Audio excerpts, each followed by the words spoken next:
Olá, tudo bem com você? Bem-vindo a mais um programa Conversa com a Fonte aqui pela OTV. Hoje a gente vai começar o programa de uma maneira diferente, com música, olha só. Em cada esquina tem uma criança abandonada, necessitando ser amada, por gestos de carinho. Graças a Deus que eu não sou uma criança, com um bilhete dizendo assim: adota eu, adota eu, adota. Eu não tive culpa de vir parar na sua porta. Adota eu, adota. Eu não tive culpa de vir parar na sua porta. O tema do Conversa com a Fonte dessa semana é a adoção. E nós convidamos para participar do programa 4 mulheres. Estão aqui a Marta Tonin, que é advogada e presidente da Comissão da Criança e do Adolescente da OAB Paraná. A Alia Paulive, que é da ONG Adoção Consciente, ela dá cursos de preparação para pais adotivos. A Renata Casanova, que é filha adotiva da Alia Paulive, depois ela vai explicar isso direitinho para a gente, é psicóloga de clínica e jurídica. E também está aqui a Adriana Milczewski, jornalista da RPC, que também tem um filho adotivo. E, Adriana, eu gostaria de começar esse programa perguntando para você, esse pessoal que cantou aí, você já teve contato com eles, né? Quem são? Eu já entrevistei eles, esses garotos, eles viveram na chácara Meninos de Quatro Pinheiros, que é uma instituição que trabalha com meninos de rua. E eles saíram da instituição e agora eles retornaram, só que para fazer um trabalho social lá dentro. Eles trabalham com música, com arte, com dança, e hoje eles estão de volta lá para ajudar. Muitas das crianças, até que hoje são adolescentes e entraram lá bem novinhos, que eles conheciam, para ajudar nesse trabalho mesmo de ressocialização, né? E criaram esse adota eu, né? Que é uma expressão errada, mas ela casou bem na música, né? E é como as crianças falam também, né? E o legal é a ideia da música, né, que eles contaram pra gente também. Eles se apresentaram no ENAPA, que foi o Encontro Nacional de Adoção, realizado aqui em Curitiba há pouco tempo. E a ideia da música, o Adota Eu, não é no sentido de me leve para sua casa, mas me aceite na sua vida, né? Que é principalmente, acho que o mais importante, acho que é o princípio da adoção é essa, né? Tá certo. Bom, a gente vai começar o programa agora com a primeira reportagem que nós vamos mostrar. Ela vai trazer exatamente uma história de um bebezinho que foi deixado na porta de uma casa. A gente teve vários casos este ano, não só em Curitiba, mas em todo o Paraná. A gente vai ver a reportagem da Malu Maza, feita no comecinho do mês de junho.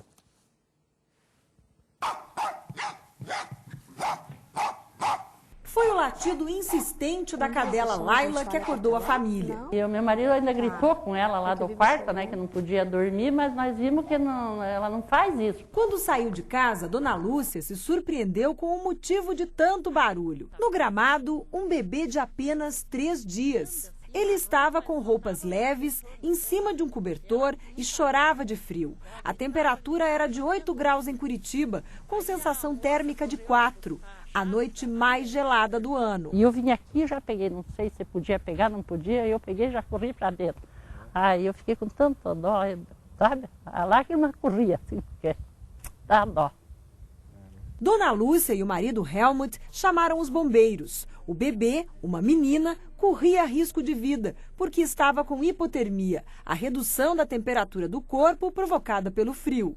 A menina é calma, risonha e, como não poderia deixar de ser, virou a queridinha das enfermeiras. Já ganhou até nome, Carol. A criança poderia não ter esse resultado tão positivo se não fosse localizada rapidamente, né? A sorte que o cachorro fez barulho, chamou a nossa atenção e foi o que salvou a menina. Gostaria de começar a perguntar aqui para a dona Alia Paulive. A senhora teve a sorte, né, de ter não uma, mas 2 meninas bebezinhas que a senhora adotou, né?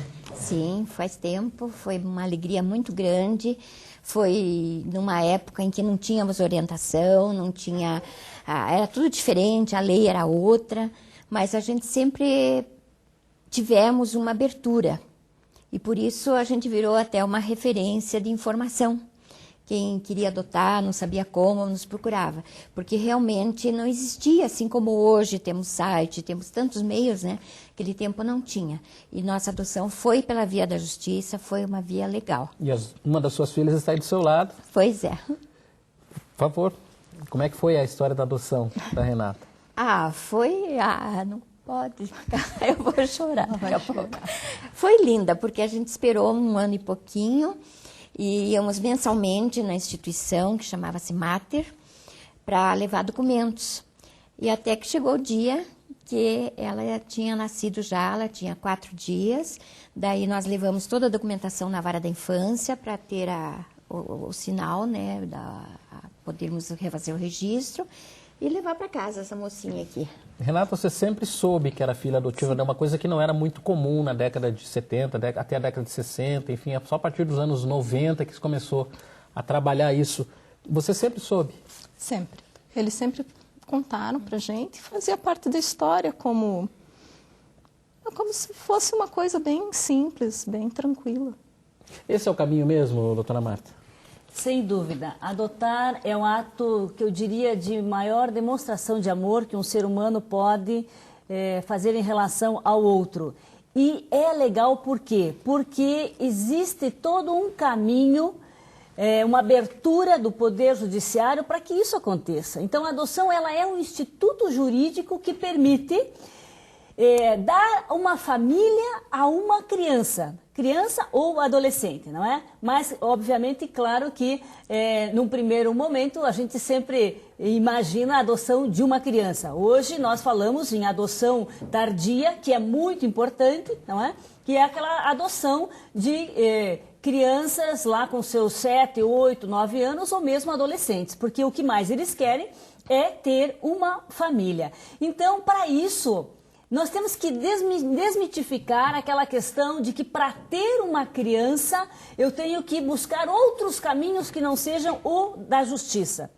Nós não aconselhamos a ninguém fazer esse tipo de adoção que não seja o caminho legal, que não seja através do devido processo legal. Então, a qualquer pessoa que queira entregar uma criança, por uma razão ou outra, não quer ficar com essa sua criança, o bebê, enfim, recém-nascido, não precisa abandoná-la, colocá-la num terreno baldio na frente das casas das pessoas, jogar numa caixa de sapato, jogar no lixo, jogar no rio. Isso não se aconselha, isso é uma barbárie, não é? Se pensar que ainda hoje existem pessoas que fazem isso. O caminho é entregar ao Poder Judiciário, entrega na vara da infância e da juventude. Lá existe um cadastro dos casais ou das pessoas interessadas em adotar, porque não precisa ser necessariamente casados para adotar.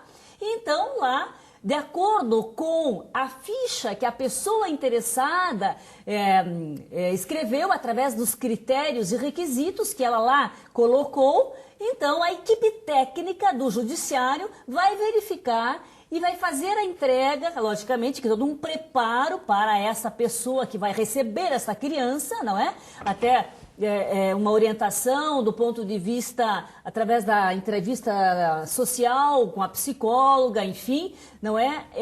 Verificar todas as condições desta pessoa, então, para esse interessado, essa criança será, então, entregue inicialmente como uma guarda, não é? E se efetivando esta guarda e essas condições necessárias, então, a juíza ou o juiz da vara competente, que é a vara da infância e da juventude, não é? Sentencia e obviamente que a pessoa que entrega, ela abre mão daquela criança se não termo que está doando aquela criança ao Poder Judiciário.